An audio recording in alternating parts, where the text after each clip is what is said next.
Welcome to another edition of Tom Brand One Thoughts. I hope everything is going well for you guys. And just thought I'd shoot the breeze with you guys today.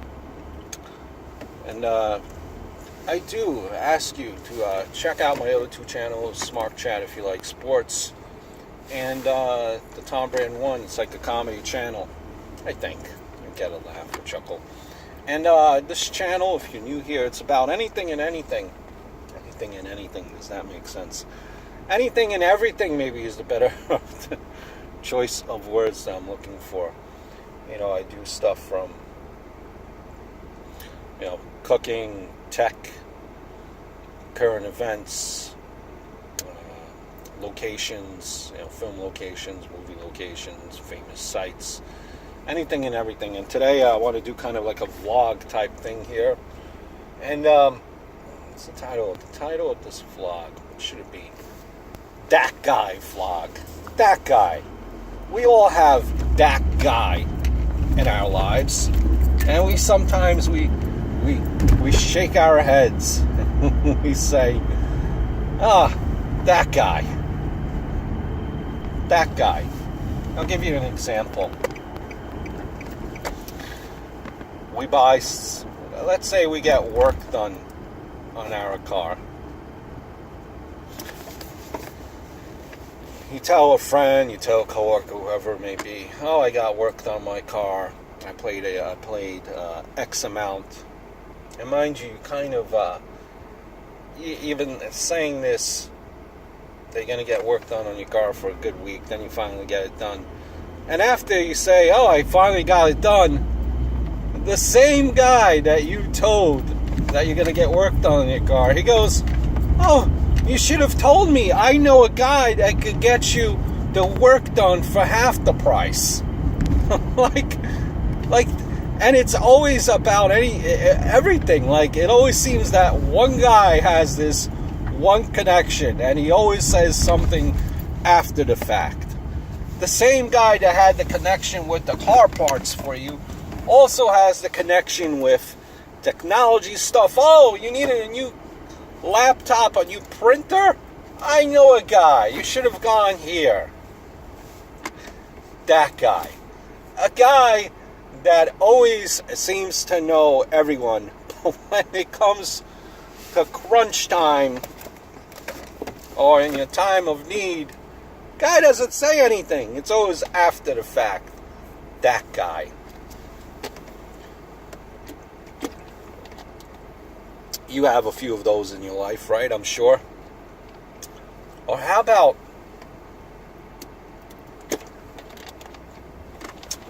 the CrossFit guy? That guy. There's always a CrossFit guy in your life, and that CrossFit guy looks down on going to a regular conventional gym. You pay how much for your gym membership? And when you pay this much for your gym membership, do you do the same routine all the time?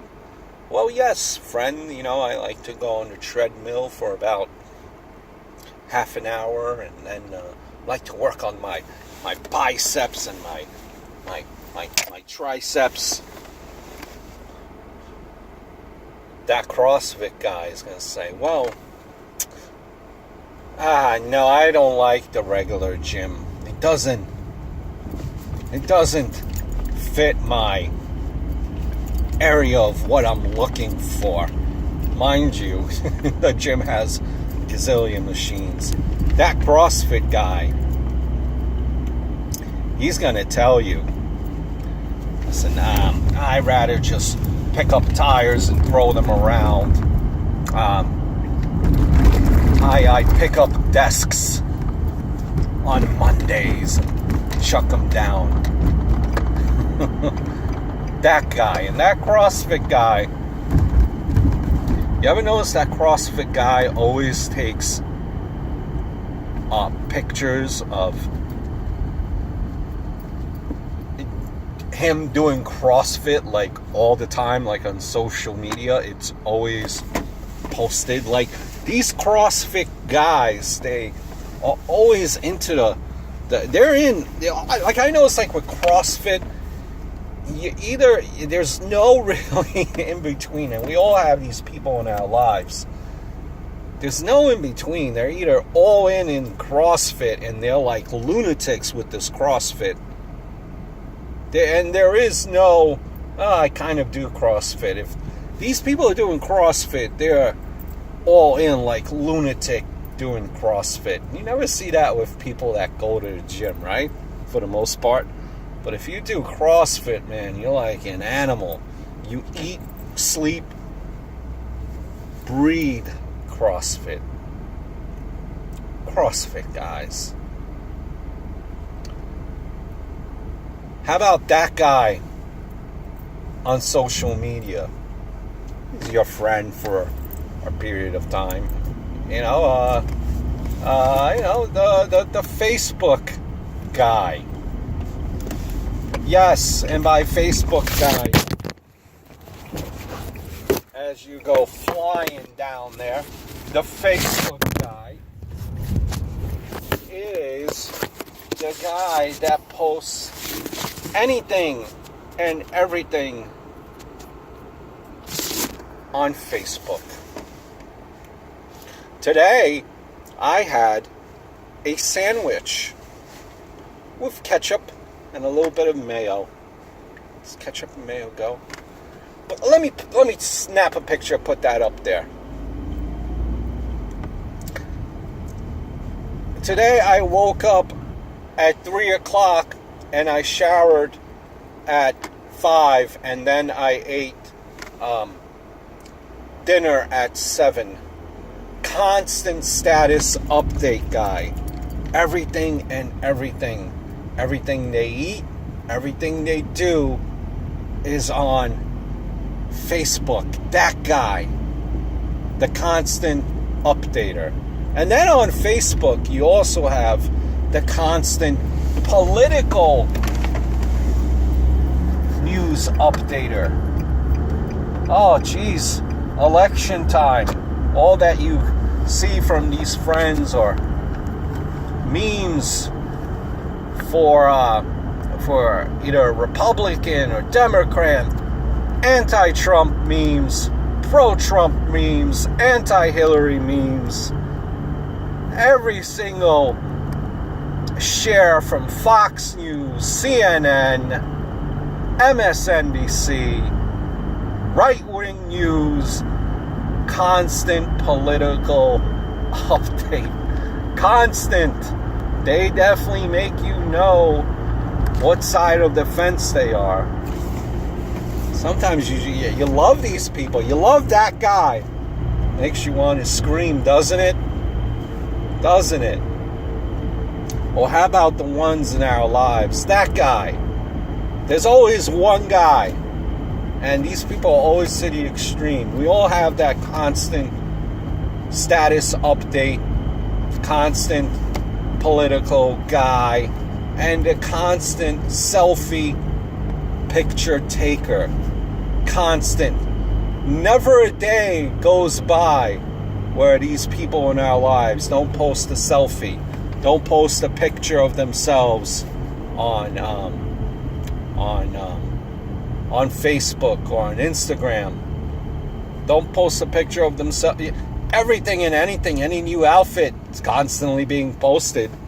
And when you don't see a post of them posting a selfie for a day or maybe even 2 hours, you start to worry about them, and you reach out and call to make sure they're okay. I never understood that. And and Instagram too, a lot of people like to post Instagram. That's like pretty popular now. I think even more so than Facebook. And you have these friends, that post Instagram. There's always that one person, maybe 2 or 3 in our lives. And they filter it with gazillion hashtags. And this male or female in your life says, I don't know, why do I get all these why do I get all these messages from people on Instagram? Well, maybe if you didn't hashtag a gazillion things, you wouldn't have this problem. They act so naive. So naive. That guy. We have that guy in our lives. Or that couple. Or maybe even a few people that are big into being a vegan. They're disgusted about regular food that we eat, that we enjoy, steak and or all that good stuff. But then that vegan, I mean, to me it's like when you're a vegan, really, I mean, I get it, it's healthy, but really what do you have to eat when you're a vegan? It's really limited. That's why I'm not surprised when I see an overweight vegan, because what else are you eating?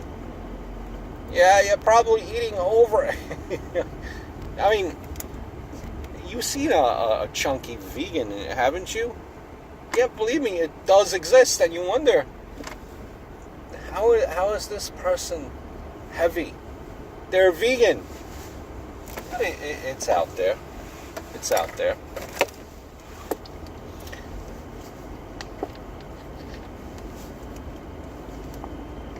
Heavens forbid you, in this day and age right now, you don't buy a rescue dog. You will get that tongue lashing from that person in your life who's saying you should have bought a shelter dog. Or if you're buying the dog, make sure it's from a shelter. Now I get it. I do, but it's really preference. Some people might not be trusting of a shelter dog. Some people would rather go through a private breeder. Listen, it's a matter of choice and perspective. But that person in your life that's into shelter animals, they're going to flood your social media with sad pictures of dogs and shelters, and makes you sad, and it's going to make you want to go into that shelter to get a rescue dog, a shelter dog. Let me tell you, if you're going into a shelter, you're definitely walking away with a dog. Let's be honest. But you know, we all have those people in our lives that make us feel guilty for not getting a rescue animal.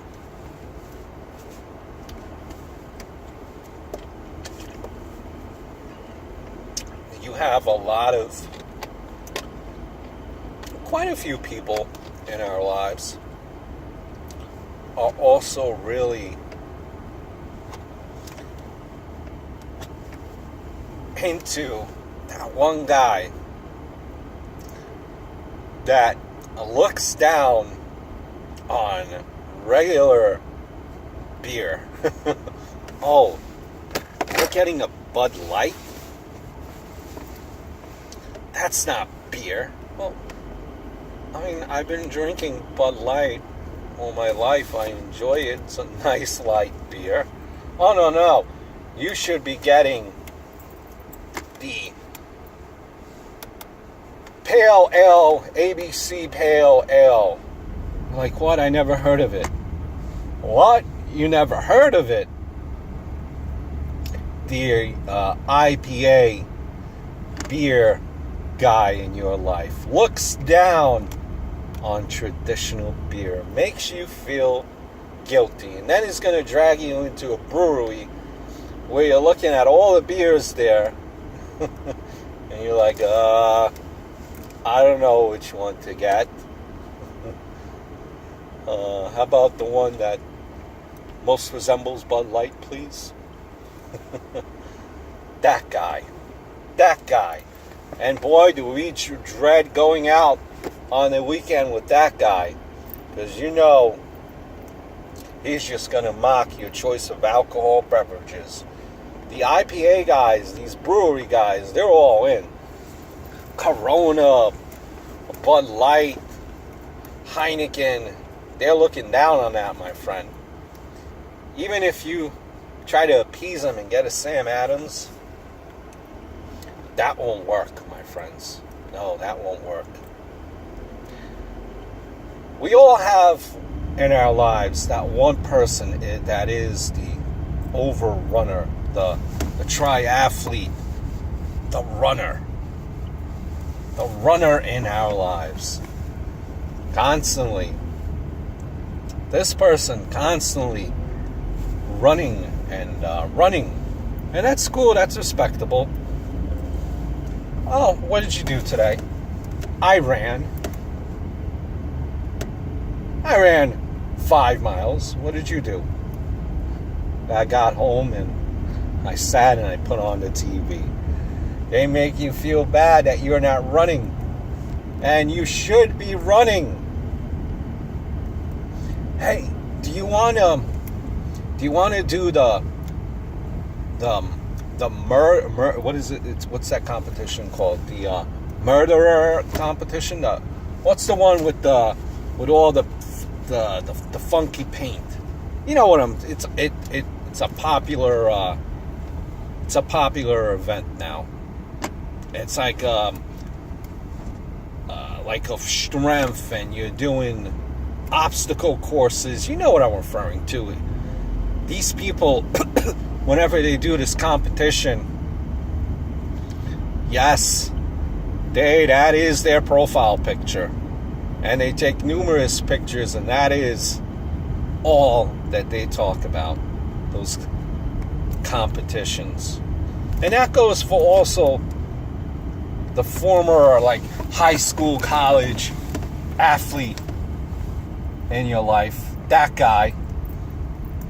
And sure enough, whenever you hang out with that guy, he's always going to have a story about when he played high school football, when he played college football, when he played lacrosse. He is the Al Bundy in our life. Who I believe, what was the saying, scored 4 touchdowns in one game for Polk High. The former athlete constantly has stories about yesteryear that gone by.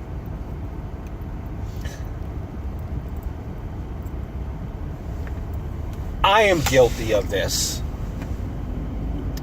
But you also have the fantasy sports player in our lives. Now, I'm not to the extreme. You know, I do one league for baseball, one league for football, and that's as far as it goes. But sometimes you have people like football that have 4 or 5 leagues. Baseball, another 3 leagues. They're all in hockey. Even like wrestling, and they bet on everything and anything. They play fantasy sports, multiple leagues. So if you have a significant other that's into these fantasy sports, it consumes them. It's their being. Eat, sleep, fantasy sports. A lot of people play fantasy sports for money, FanDuel. And a lot of people are good at it. But if you have a significant other, let's say during football season, they're playing fantasy football, you're not leaving the house. If it's baseball, forget it, you're just not leaving. Football, you're not leaving the house during the weekend. But fantasy baseball, you're not leaving the house the whole week. And it drags on the whole summer, my friends. And then, that person's consumed with following the scores. They're on the phone, they're on the computer, making constant trades. They get in arguments with people on their fantasy team. How did you not trade me this player? I've heard many an argument over fantasy sports. That guy. We all have him in our lives. And what are we going to do about him? Just continue to shake our heads. I hope all is well. I hope you enjoyed this vlog. And we'll talk very, very soon.